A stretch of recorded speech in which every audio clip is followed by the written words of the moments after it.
One that started it all, Giannis Antetokounmpo, Bobby Portis, Tim Hardaway Jr., everybody joining the squad. They also revealed Giannis is going to wear number 7 next season. He did appear on a live stream yesterday, and then all these fans started making comments about LeBron going to Cleveland, so check out Giannis's reaction. LeBron signed with Cleveland. Bro, is this real? I don't know, but they're spamming it. Alex, can you see if that's real? Yeah, that means it was shit. Bro, they say LeBron signed with Cleveland. LeBron signed with Cleveland. Are you serious? No way. Really?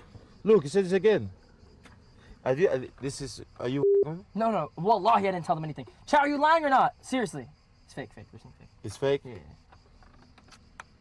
No. You told him to do that. How was I going to tell? I'm next to you. Touch my heart, man. Touch my heart, bro. Touch my heart, bro. Hey, man. Come on, man. Don't do this, man. Give me a heart attack. Okay, that's all of us, basically, right? Like, what's real, what's not. How do you like the fit of LeBron in Miami, potentially? Help me, because I'm still trying to figure out how Miami is going to work. I know who Giannis Antetokounmpo is in this league. I know who Bam Adebayo is in this league. That defense is going to be stout, but good gracious, they need some shooting badly. I mean, Tim Hardaway Jr. is going to have an opportunity, and so if LeBron James is going to space the floor as a shooter, I guess, like, he is probably one of the most plug-and-play guys in the league. But I'm really curious to see what this is going to look like when we get to ball. I am laughing at starting with help me and also getting a little peppering. Girl, help me. Yes, because, Monica, I have the same sentiments. First of all, when Giannis came, I was like, okay, this is interesting. Okay. In Very. that front court. I love, and shout out to Michael Beasley for exposing everyone to the greatness of Bam ahead of time. He was clairvoyant because he said that guy is the toughest to guard in the NBA at times because he played him in ones, and then he explodes for 83, right? Yes, indeed. And then you add in Giannis Antetokounmpo, who are two strong front court players. Then LeBron, who can also be hybrid in the front court. So I'm looking at the balance, and you also have to, surround LeBron James, not just Giannis, not just Bam, but you have to surround LeBron with shooters. Come on, spacing. Like when he's won championships, he's had knockdown shooters alongside good one-on-one players. So I mean, maybe it's the weather, maybe it's the time, maybe it's the nostalgia, maybe they just want to go really big. But I think my biggest takeaway from Giannis's reaction was that this is an arms race in the East. Girl. You look at Philly getting Jaylen Brown. You look at the Knicks being the reigning champions. You see Kawhi going back to Toronto. The list is getting longer. Giannis now in Miami. It's truly an arms race, and that's why all of our antennas, or should we say, Wendy, all of our fingers, our fingers are up, Wendy. The Wendy thing. Hey, Wendy, from past experience, does anybody know what's going on here? I mean, do we have does anyone, any team, anybody know what LeBron's thinking right now? Yeah, so you talk to these teams who are interested in signing LeBron, and there's a dearth of information. It's all one-way information, and this is how his previous free agencies have operated. Just nobody has known. Like, look, Dwayne Wade and Chris Bosh got about 12-hour heads-ups when he came to Miami, and Dwayne Wade got roughly that, maybe a little bit less than that, when LeBron was leaving to go back to Cleveland. He keeps a very tight circle, and when it comes to announcing his free agency, he does a very good job of keeping the secret. So, there's a lot of people out there who are basing things on vibes. They're like, well, the vibes point this way, and that may end up being correct, but the circle is kept very tight. And I think Giannis's heart was beating, not just because he would love to see LeBron join him in Miami, but also because the team that gets him will be very formidable. As we show with that lineup, the Cavs having that type of lineup is very formidable in the Eastern Conference. So as you can imagine, this has got a lot of the NBA on edge right now. Yeah, stay tuned. Those are the two operative words. Let's get right to senior NBA insider Shams Charania. Donovan Mitchell signing an extension. Shams, what are the details? And a 4 years, $273 million max contract extension through 2031 for Donovan Mitchell. And he could have waited till next summer, waited the full next season to be able to sign for an additional 5th season and an extra $80 million. But the first day Donovan Mitchell was eligible for an extension was today, and he, his agent Austin Brown, Kobe Altman, the team president, Dan Gilbert, the owner, spoke.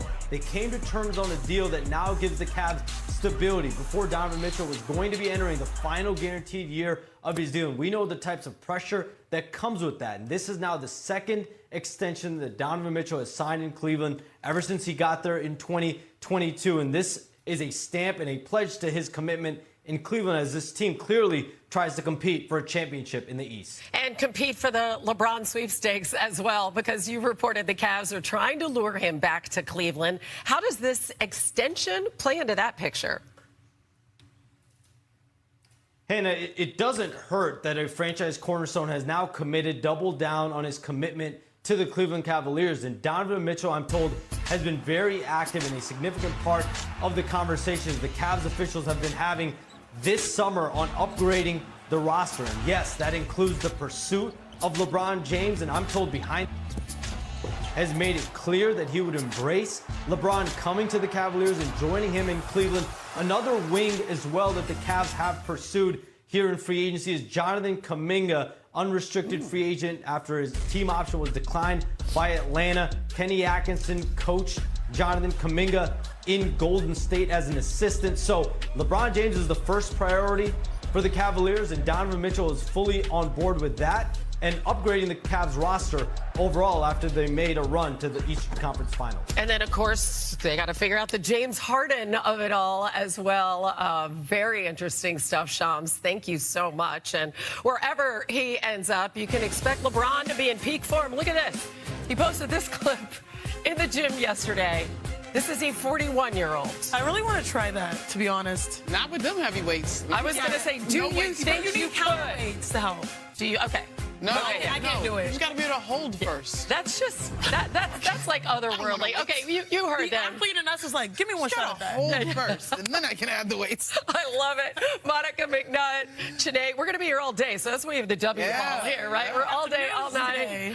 Wendy, hello to you. Very interesting stuff we just heard there. Hey, first of all, how does this contract situation, this extension, what does this do for the immediate future of the Cavs?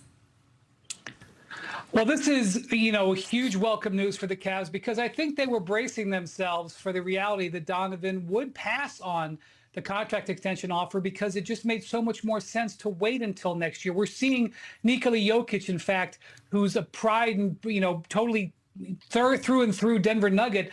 He intends to wait for next year because he wants to be able to get more guaranteed money. And Donovan Mitchell doing this now enables the Cavs to make plans for the future. Beyond their pursuit of LeBron James, this is about getting their team in best position to compete in the medium term. Now, the Cavs were a second apron team last year. They want to move into next season not being in the second apron. And that is part of what an opt-out and extension of a new contract with James Harden will be about.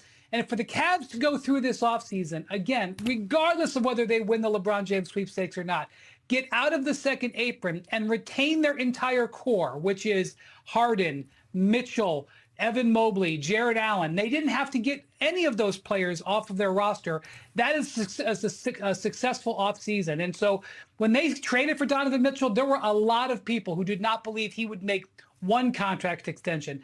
At age 29, he is committing the rest of his prime with a second contract extension. It's a huge victory for the Cavs organization. And look, the $75 million that they're going to owe him at age 35, I agree. In the age of teams moving off and not wanting Jaylen Brown at $57 million, maybe that contract will have a different feel 5 years from now. But the Cavs are very happy to enter into it to know that they're getting him in his prime for the foreseeable future. I mean, if he's in the same kind of shape that LeBron is at age 41, I don't see that as much of a risk. High bar, Hannah. I know. Listen, you just heard what everybody's kind of reporting. Maybe the Jonathan Kuminga about, we expect James Harden to be back.